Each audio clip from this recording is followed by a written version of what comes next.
What is up, everybody?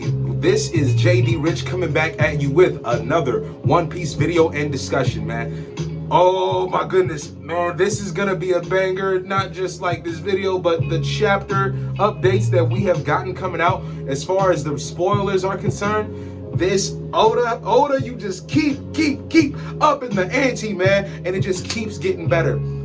This is the greatest story of all time. Hands down.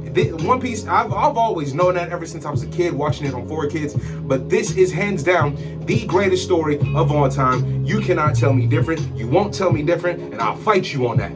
Well, I don't have to fight you, but this is the greatest story of all time. Let's just get straight into it.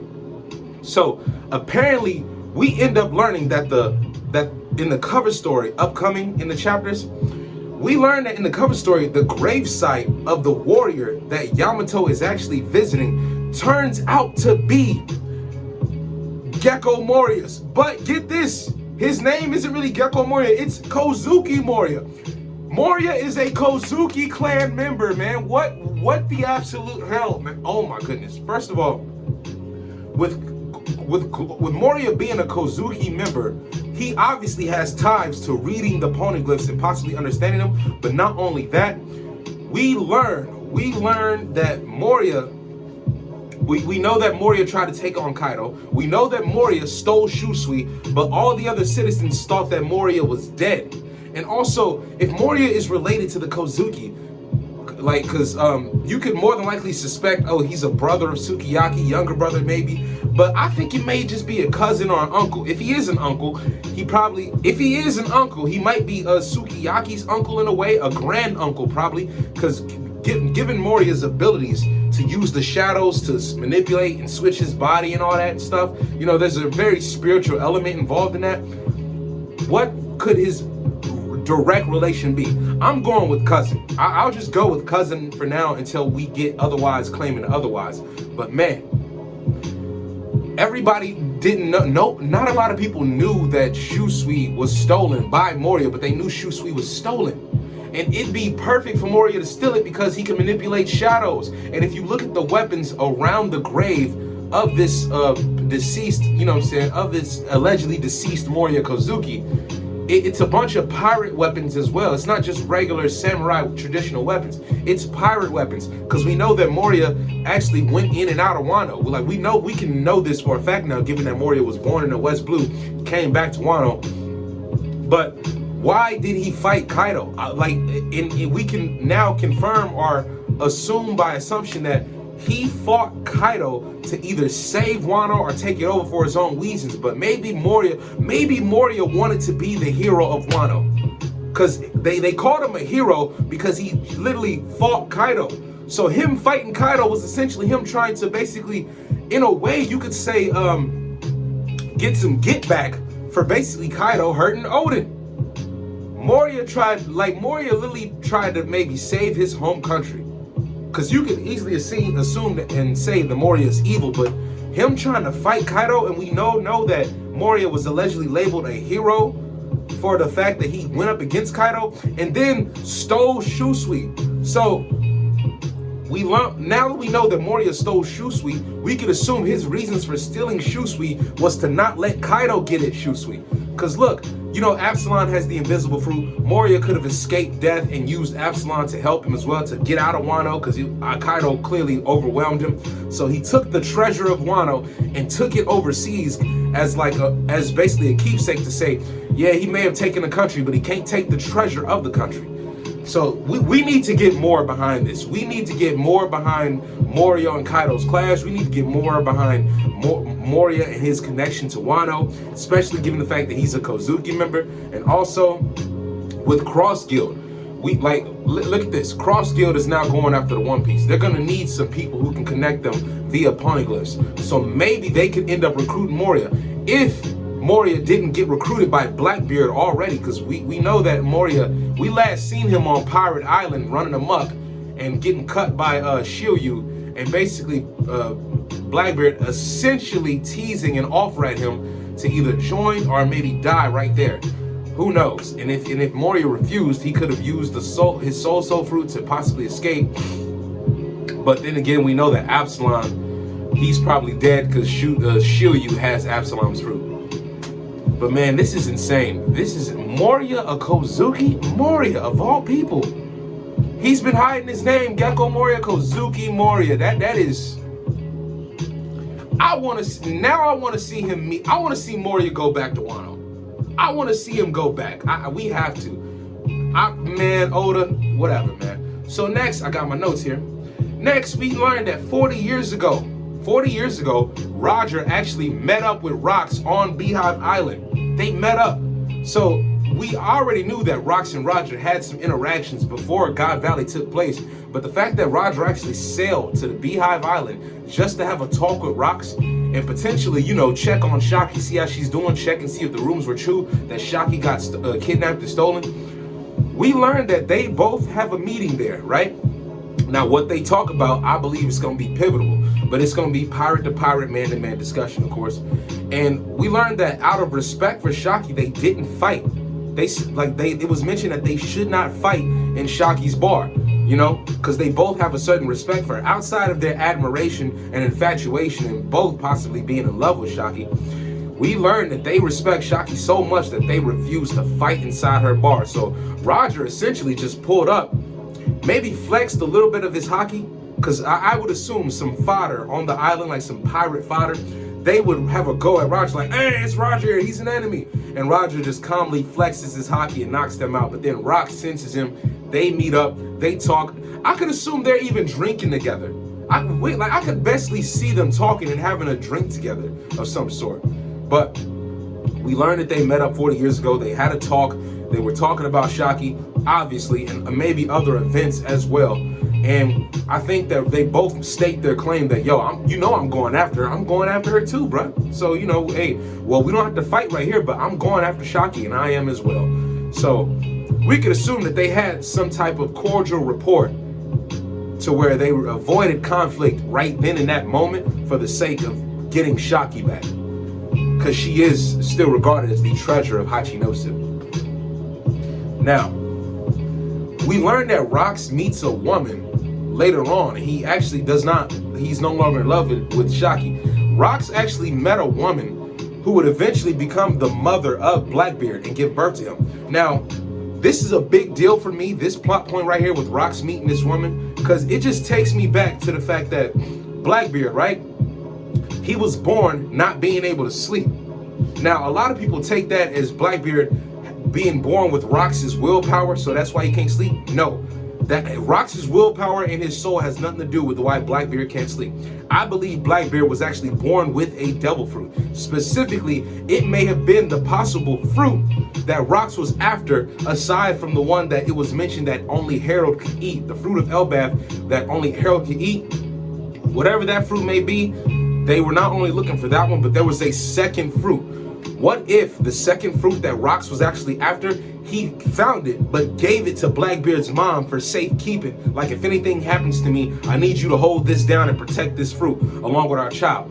Because I believe that Blackbeard's mom ate the devil fruit that Rocks was after in order to safely preserve Blackbeard's life. Blackbeard was born with a devil fruit. Let me just give a quick tangent because I made a video about this.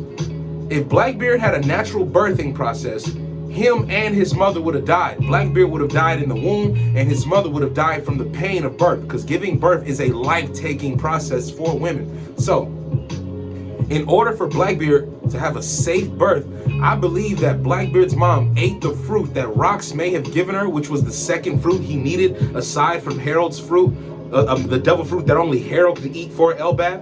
Whatever the second fruit was, I think that Rocks gave this fruit to Blackbeard's mom, and she ended up eating it, not to use the power, but to use the power, not to use the power to have for herself, but to basically save the birth of her own baby. She wanted to make sure that her child would come to term in this world safely. So she may have ate this fruit, and this fruit may have had a side effect of this fruit may have been to not sleep. Because I think it may have had something to do with insomnia. Blackbeard was born not sleeping. To me, that is a devil fruit side effect. Aside from not being able to swim like all devil fruits, right? This fruit, it said that Blackbeard has never slept a day in his life. That to me screams devil fruit. So I believe his mom ate this alleged fruit to safely nullify her birthing contractions so she wouldn't feel pain. But the process of birth still took a toll on her life because it's the birthing process. So she ate this fruit, and the essence of this fruit slid through her umbilical cord into Blackbeard. So when Blackbeard was born, the only moments of potential sleep he got were when his mom held him in her arms with the last moments of her own life. So when the final moments of her life finally reached, she died holding Blackbeard in her arms, and then he was just a crying, screaming baby after that. I believe that Blackbeard literally only slept for maybe 2 minutes or so, and those were the last minutes of his mom's life. So I believe his mom actually sacrificed herself eating that fruit that Rocks was after in order to safely give birth to Blackbeard. This is just my thoughts and theory on that. You ain't gotta agree, but that's what I think happened. So whatever second fruit Rocks was after, the woman that he fell in love with ate this fruit to give birth to Blackbeard, to safely have him in this world. And that's why Blackbeard has never slept a day in his life. He was born with a devil fruit, and it was a sacrifice made by his mother to keep him alive. Because if his mom did not eat this fruit, Blackbeard would have been born dead. He would have died in his mom's womb, and she would have died as well. But at least with her eating the fruit, she could sacrifice her life and rest assured that her baby would be alive. Because I think that Blackbeard actually was in his mother's arms when she died, and that's when he could no longer sleep again. He probably had maybe a minute or a second of sleep after coming out crying for a couple minutes and she rocked him, but those last minutes of her rocking Blackbeard were the last minutes of her life. Just my 2 cents. Now moving on, we learned that Harold actually, in my notes, we learned that Harold came to, this is what I couldn't believe. This really got to me because I said in a previous prediction that Harold did not take the Gorosei's deal, but he did. Harold took the Gorosei's deal and decided that it was time to kill Rocks in order to better his nation, to join under the flags of the government. Harold actually took up arms against Rocks. They had a clash, and the hockey of their clash was so strong they both ended up being knocked out. Now I'll be honest, I thought Rocks was gonna fold Harold.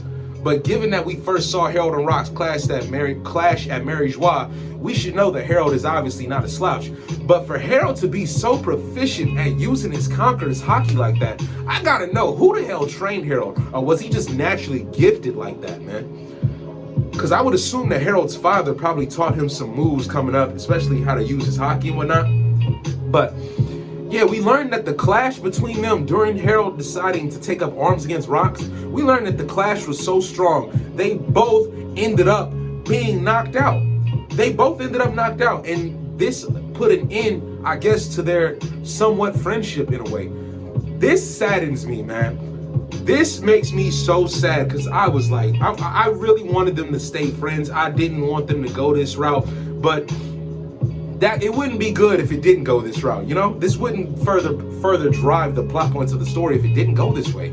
So we learned that Harold fought Rocks again, but this time Harold was trying to kill him. And we learned that they couldn't do it. Their hockey clashed so hard that they both got knocked out from it. Now, what happened after this fight? Do you, like, we could assume that Harold probably got, well, no, we learned that Harold was killed in the throne room of his own, by his own men. But what happened after this clash? Did they stop being friends? Because we know that their friendship came to an end due to this. But what solidified the end of their friendship? Did Rocks make one more offer for Harold to join his crew? And also, what happened after the clash? Did they have any type of conversation that resulted in Harold telling Rocks why he was doing what he was doing? Did Harold tell Rocks that, yo, I got an offer from my country to join the world of nations, but that offer came on the condition that I kill you? Obviously he failed, but what was Rocks' reaction to this? I bet Rocks was heartbroken. I genuinely believe that Rocks was genuinely hurt emotionally by this betrayal, because he like, how could you look at it as anything but a betrayal?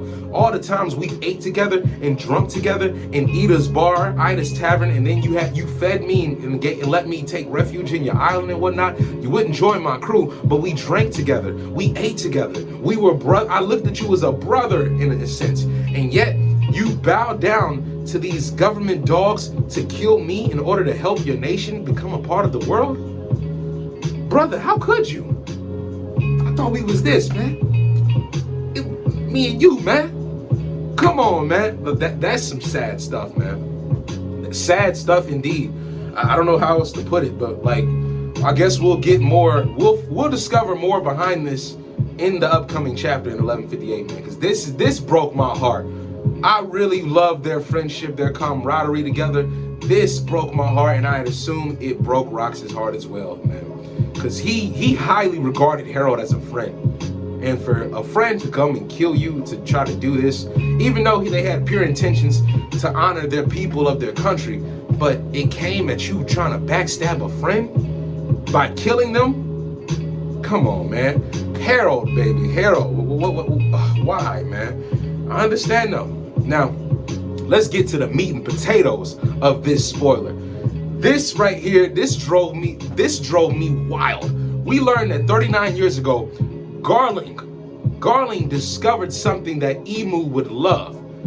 Garling discovered something that he favored Emu to favor, or he figured Emu would highly favor and highly love, and that is a woman holding two twin children with red hair, and it's a red-haired woman doing so. So, I'm just gonna go out and say this. I knew Garling was not the father. I knew Garling was not the father of these boys, man. Garling is Shamrock's father by like adoption terms of celestial, captivity. Maybe he took up Garling took up Shamrock's to be as an adopted son. But look at this. It says that Garling discovered a woman with red hair holding two red-haired twin babies. Now, Garling obviously took one of these and made him his own son. Because I still don't believe that he's the father of Shamrock or Shanks. Maybe Shamrock by the fact that he adopted him in a celestial noble way. But even then, I just don't believe that Garling is the father of these boys in any way, shape, or form. And if he is biologically a father, he might be Shamrock's father. But that's a whole nother video that I have to get into, that I already made, that I have to make again to expound upon. But Garling found a red-haired woman holding two red-haired babies and figured that Emu would highly like this. What about this Emu would like, I don't know. But apparently the babies were Shanks and Shamrock. Now, the woman, it says that it doesn't show her face, but she has red hair. This is not only Shanks and Shamrock's mother, but get this. My prediction, because I already predicted this in a previous video, this woman, this red-haired woman, I predict is a Portgas family member, a Portgas D family member at that. I predict that this woman that is holding Shanks and Shamrock is the elder sister of Portgas D Rouge. I have no doubt in my mind that this woman is the elder sister of Portgas D Rouge and is a Portgas member. And I believe that she essentially might have been a slave. Why she was a slave? I think that the Portgas family were probably denouncing any ties that they may have toward nobility and celestial involvement, whether they were royals at one point turned slaves, or just regular people who had some type of notoriety and prestige with the royals and the nobles and whatever in the celestials. However, I think that they were maybe connected to royalty, if not royalty themselves, but then denounced it to live as common people. So, or they might have been common people already, who knows? But this red-haired woman, I have no doubt, it's Shanks and Shamrock's mother, but it's not just their mother.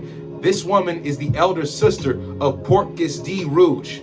This woman is the elder, I'm gonna say it again, we just met the elder sister of Portgas D Rouge, and Oda is literally putting it right in our face. That's my prediction. I got a theory on that. It's on my channel. Check it out if you want to. But this woman has no doubt, in my mind, she's the elder sister of Portgas D Rouge. Shanks and Shamrock are both probably 1 year old during this time. And I got a theory that Rouge was actually 7 years older than Shanks. So Portgas D Rouge, around the time of God Valley, has to be 8 years old. And man, this red-haired woman, Shanks' mom, is gonna be so pivotal to the story of God Valley. Because one, we're gonna learn more about the Portgas family, and it starts with this chapter with Garling finding this woman. I know Garling took this woman captive and took both of her kids, but apparently Shanks may have gotten away due to the mother doing something. I think that this red-haired woman put up some resistance against Garling and was able to get Shanks away, but Shamrock got taken by Garling. Now, maybe it was a case where Garling figured, hey, I only need one child. I can kill the other one, or I don't even need the other one. Disregard the other one. However, I would think that Garling would want both children, because for some reason, this woman is of great importance to Garling. And I believe so because she is a Portgas family member. Man, this is the sister of Portgas D. Rouge. This is her elder sister. That's my prediction, and I know it's gonna be true. So that's the spoilers that we got for right now, man. The full spoilers may come later on, and I may do a video about that, but this is no doubt in my mind the elder sister of Portgas D. Rouge. Oda. You just don't know, man. This has been wonderful. This has been so wonderful. I love these spoilers. I love these new spoilers, man. I'm gonna die on this hill. This is this is Rouge's sister. So with that being said, we know Shanks' epithet is red-haired Shanks, right? But we don't know Shanks' full name. I'm gonna call it right now. Shanks' full name has to be Portgas D. Shanks. Portgas D. Shanks. That's Shanks' real name. I'm calling it. But this is all I got for you guys for right now. Thank you so much for tuning in and watching this video. This has been JD Rich coming back at you with another One Piece discussion. And this is the spoilers for 1158. And remember, guys, we're going to get farther into this. The secrets are going to be further revealed. Oda does a lot of verbal confirmation without verbal confirmation via context clues in the story. And you know, a lot of people wait on Oda's verbal confirmation because he does do that. He does that in and out the story, whether it's a comment made directly from him or dialogue in the story. But Oda's context clues are the confirmations. And if you're an avid reader and you can pick up on that, you know so much about what's going to happen. You know what I'm saying is true. This woman at the end of this spoiler video, at the end of the spoilers release, found by Garling with the two red-haired babies, Shanks and Shamrock, this is no doubt the elder sister of Portgas D. Rouge. And that's all I got for you. Remember, man, a piece of life is life in one piece. Peace.